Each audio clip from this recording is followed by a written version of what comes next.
हमारे साथ अरुण जी भी हैं, प्रोडक्ट हेड भी हैं।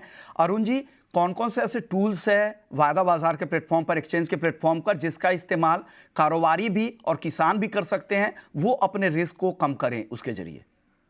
नमस्कार विष्णुमोहन जी। और नमस्कार। आई थिंक जो आपने प्रश्न पूछा है काफी इंपॉर्टेंट प्रश्न है।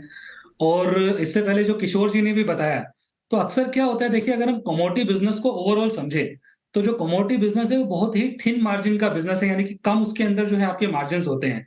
तो यदि थोड़ा बहुत भी बाजार में उठापटक होती है, तो उसके वजह से हमारे मार्जिन हिट होने के चांसेस बहुत ज्यादा होते हैं। तो वहां पे वायदा बाजार आपको एक तरीके से हम कह सकते हैं कि आपके जिसे कहेंगे कि हम आपके जो मार्जिन है उसको प्रोटेक्ट करने के काम आता है। अब अगर मैं टूल्स की बात करूं, तो दो प्रकार के टूल्स वायदा बाजार में आज की तारीख में है। जिसे एक को हम कहते हैं फ्यूचर, यानी कि वायदा। जो वायदा जो है वो 2003 से यहाँ पे इंडिया में परमिटेड है, इंडिया में चल रहा है। उसके अलावा जो दूसरा इंस्ट्रूमेंट जो अभी हाल फिलहाल में शुरू हुआ है लगभग 4 साल पहले, उसका नाम है ऑप्शंस। तो ये दोनों ही इंस्ट्रूमेंट जो है, वायदा और ऑप्शंस जो हैं, दोनों आज की डेट में वायदे बाजार में या फ्यूचर्स मार्केट में आपको ट्रेड के लिए अवेलेबल है। अब जो महत्वपूर्ण चीज है वो ये है कि किस प्रकार से मैं उसका इस्तेमाल करता हूं। तो देखिए, बाजार में जो जितने भी तरीके के लोग हैं, सबसे इंपॉर्टेंट ये है कि उनका रिस्क क्या है। अगर मैं बात करूं तो मुख्यतः दो तरीके के लोग हैं बाजार में। एक वो लोग हैं जिनके पास में माल है या माल आने वाला है, जैसे किसान हो गए या कोई ट्रेडर हो गया जिसने स्टॉक कर रखा है। दूसरा आदमी वो है जिसको माल चाहिए, यानी जैसे प्रोसेसर हो गए जिनको हर महीने कोई ना कोई माल की आवश्यकता है, उनको चीज वो मटेरियल चाहिए ताकि वो प्रोसेस करके उसको बेच सकें। एक्सपोर्टर्स हैं, कंज्यूमर्स हैं। ये दोनों जो इंडस्ट्री है उनका रिस्क जो है वो डिफरेंट है।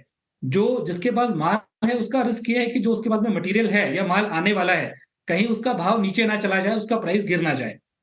और जो बायर है या जिसको माल चाहिए, उसके लिए रिस्क ये है कि जो चीज उसको खरीदनी है उसका भाव कहीं उसके खरीदने के समय तक ऊपर ना चला जाए।